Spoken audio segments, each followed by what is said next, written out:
We have stopped at 5 thrift stores today. This is stop number 6. This is the first item I have found that I can resell. So I'm going to pick this pan up. I'm only paying $5 for it, and I'm probably going to list it for around $30. So this is just the realities of reselling. Not every day is going to be a home run, and unfortunately, I'm all the way in Kentucky right now, and this is day 2 of our 900-mile thrifting road trip. Now, I know it's been a while since I put out one of these videos, but did you guys see that Oscar Sunbeam food processor up on that shelf? I told you guys that I missed out on so many of these on this trip, and I didn't even notice it until looking back at my footage. I swear in every single video, there is one of those on the shelves. Some of them are kind of hidden, like Where's Waldo, or they're really obvious, like that one, and I just totally missed it. Or it could have been dirty. I'm not too sure because it has been a while since we've been home from this trip. Now, I did not pick up this Young Living diffuser. I've sold a few of these before. This one does not have the cord, and I notice whenever I sell these not complete, I usually end up with a return request because my buyer does not read the listing. So I went ahead and put this back just because I just dealt with this exact same thing right before I left. I'm always looking for HP calculators. HP calculators can be big time bolos. Some of them can sell for well over $50 into the $300-400 mark. So keep an eye out for older HP calculators. I've mentioned this before, I love selling hair tools, but Revlon curling irons, flat irons, I don't even mess with them just because the sell-through rate's super low and they don't sell for very much.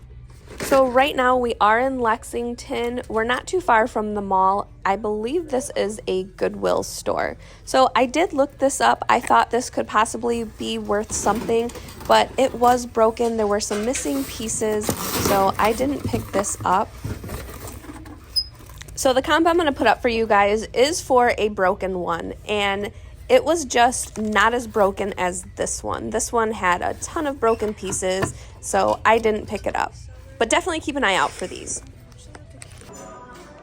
Yeah, it's all Zara. So that last store was another strikeout. I did pick up some personal items there. We head to the Salvation Army, and a lot of the Salvation Armies in Southern Ohio, and then now this one in Lexington, all get brand new items from Zara.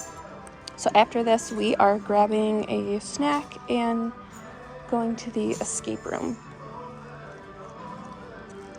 We did an escape room last night, and we're doing one again tonight. Now, I did a quick Google image search of this house, and I wasn't sure if it was Loving Family or Calico Critter, but it ended up being a Loving Family house, and it only sells for about $35 with no accessories, and this one didn't have any pieces of furniture, no people, no accessories, no nothing, so I didn't pick it up, but definitely keep an eye out. I feel like that's something you would see at a garage sale with accessories. So I did pick up this Dyson. I still have not listed it. It does work, it just doesn't have the charger. This is actually in my pile to get listed this week. It just needs to be cleaned out a little bit. Now that bottom piece I did throw away because it was nasty. Boppets are always an easy $20 to $22 sale for me. I, again, have not listed this one, but I did pick it up, and it was only priced at $1.99. So these are the only 2 items that I picked up, and we end up calling it a day. We've been thrifting all day, and we go get some food and go to the escape room. Okay, guys, this is just the beginning of day 3. I thought this was going to be a 900-mile road trip, and I'm at 884 miles right now, and we still have 2 cities to stop in. Yesterday was a rough day. I struck out at about 5 thrift stores, and I didn't buy as much as I had hoped. Right now, I am stopping at 2 Goodwills and 1 Salvation Army, going back to the Airbnb to pick up my daughter, and then we're going out to eat. I must say, this trip, we have spent way more money than I thought we would, which is okay because we've had a lot of fun. We've gone to an aquarium, and we've done 2 escape rooms, and my daughter likes expensive food, so we've had some very expensive dinners. Thankfully, tomorrow night, she just wants Wingstop. She's never had Wingstop before. And tonight we're doing a Korean barbecue. So that should be a lot of fun. So I already have a few items in my cart and I will share those with you guys. But this store, it looks like the same person donated all of their like older lotions and perfumes, hair products, that type of thing. So I love selling those. So this was a really good stop for me. This is my first stop of the day. So I kind of feel like this is setting the precedent for the entire day. Now, what I noticed about these Lexington Goodwills is they're really messy. They're not very organized, and it kind of makes it harder to go through, and my brain just does not process shelves like this. I don't like digging. I will dig, but I just don't like it. I would rather these items be nicely placed on the shelf so they're a little easier to see and shop.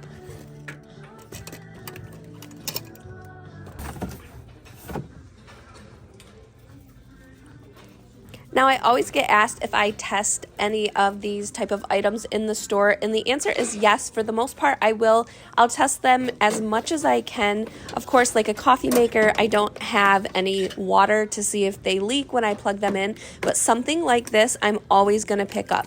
This is a great brand, and let's say this doesn't work, I can sell just that carafe right there for easily $20 to $25. So I do pick this up. I actually just got this listed, and I'm asking $50 or best offer on this.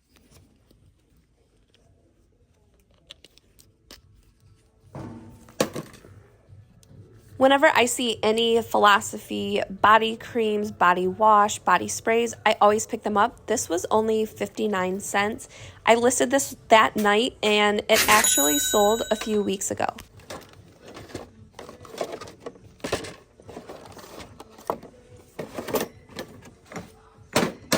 Now, this just ended up being a cheap Amazon product, so I do end up putting that back.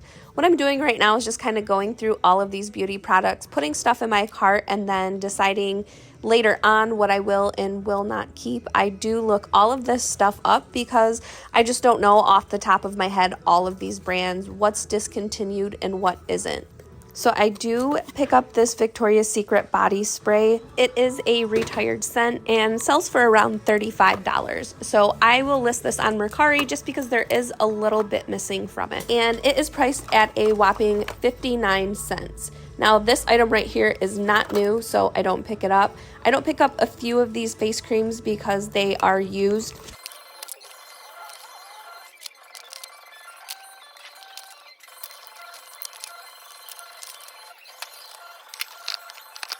So I didn't find anything else that I end up keeping, but I do look this up. So see that barcode right there? If you go to your eBay app in the search bar, there is a camera in the corner. Click on that and then you can select barcode and you can scan items to see what they're listed and selling for on eBay. That's the fastest way to look up anything that has a barcode.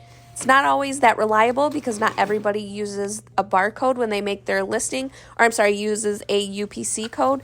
So I use it just for a quick yes or no. If the results seem kind of iffy, I will then actually type the item name in and do a full search. But if I'm looking at an item and it's $5 and I scan the barcode and there are 40 of them listed for $2.99 and none have sold, that's a quick no for me.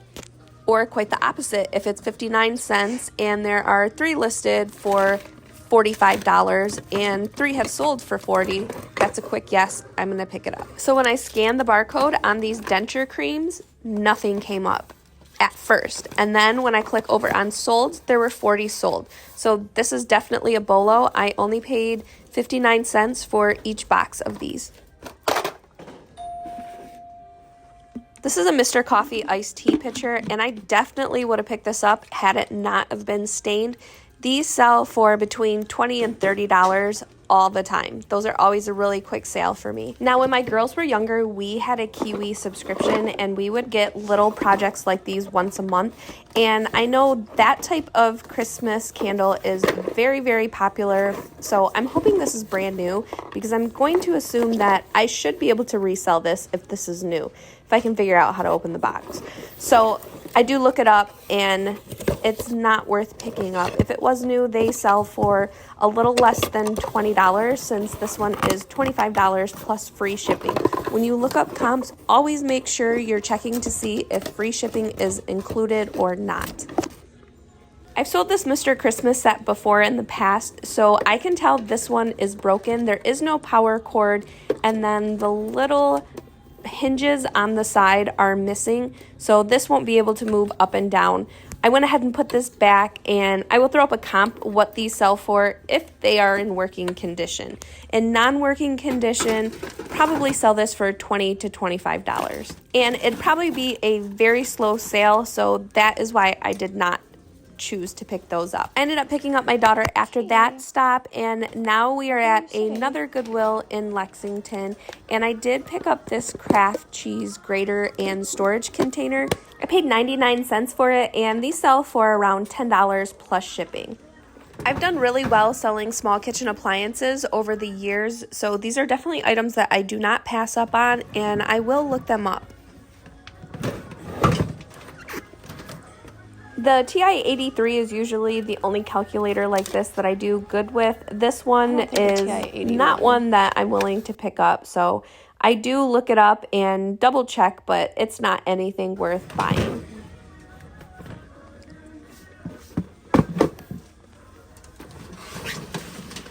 Now, after taxes, I pay around $10 for this rotisserie, and they only sell for about $35. But if I part this out, I will probably make around $80 to $90. So my plan for this is to part this out. I actually just took it apart and cleaned the pieces yesterday. It's you cook a chicken. It spins the chicken. It's a rotisserie. There you go. I couldn't think of the word.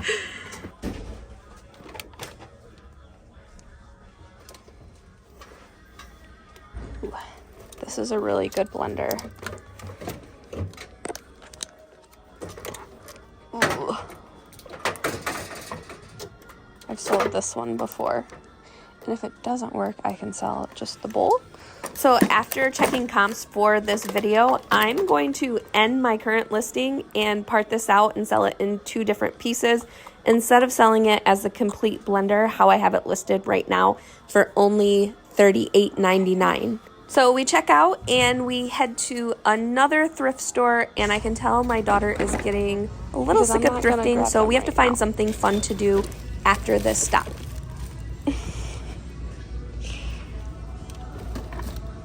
I have to look these ones up. That screen doesn't look too promising. Oh, yeah, no. Oh. These don't have... Oh, I see. I think they're under there, maybe. No, that is... I guess we'll find out later at the Airbnb, but definitely put those in the cart. We'll have to check. Those are missing some.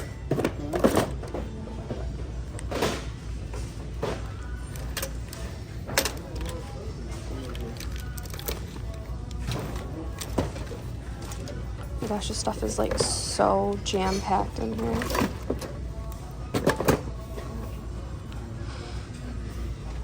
Oh, would you like a large fry container? A large boat. 3,000 big purchase.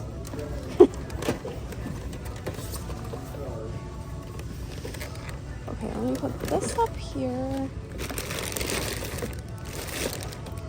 Those are all no's.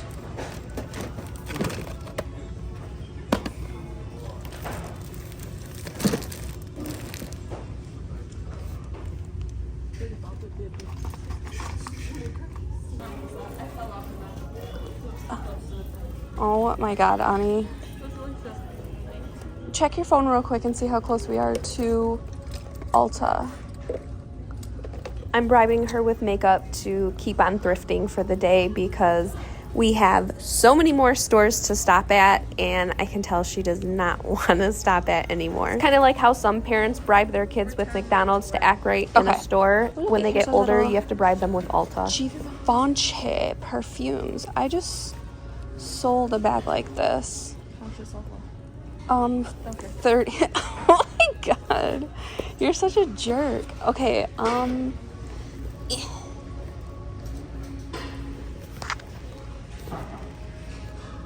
Oh, the corners are worn. We're gonna pass. We're gonna pass on that. H&M. Oh, I thought you were trying to record me. What is about you? Or is it?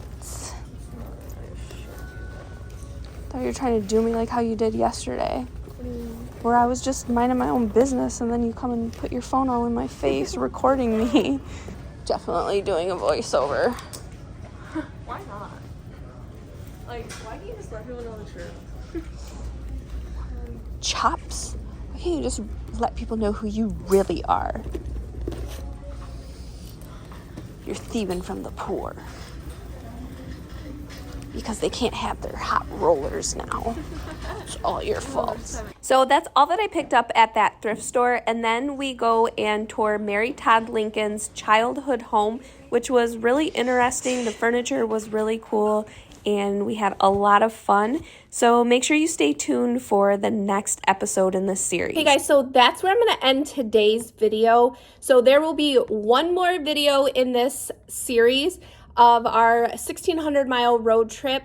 So on top of my Tuesday and Thursday videos during the month of May, I will be posting a bonus video on either Monday or Friday. So keep an eye out for that. As always, thank you guys so much for watching and I will see you Thursday on my next video.